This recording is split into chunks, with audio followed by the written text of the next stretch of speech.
6 months after being trapped in an underground bunker, 17-year-old Lena realized she was pregnant.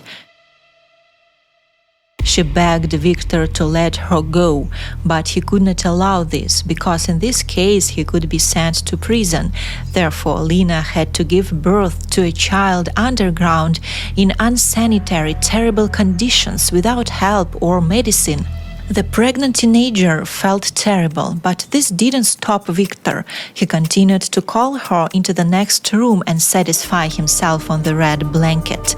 When the birth was close, the maniac brought the girls a textbook on gynecology and obstetrics. 15-year-old Katya had to study this book to help her friend. The girl had only small scissors, cotton wool, hydrogen peroxide, and rags. Only thanks to a miracle, a healthy boy was born. The following day, their tormentor came to them.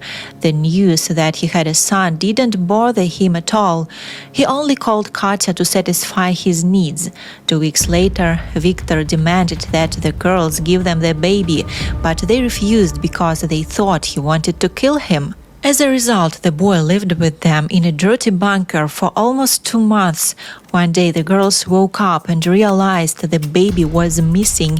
It turned out that Victor mixed sleeping pills into their water and stole the child. However, he saved the boy's life. The maniac left the baby at the entrance of an apartment building. On the one hand, Lena grieved for her son. The baby became a ray of hope in this tiny bunker.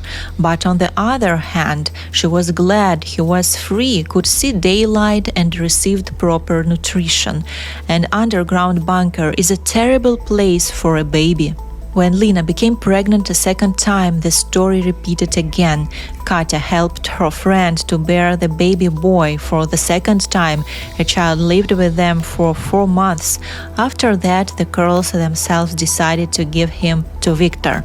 The maniac again left the child in a residential building.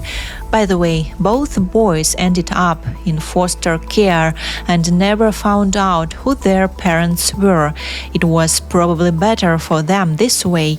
Just imagine what it's like to discover that your father is a maniac and your mother is his prisoner and slave.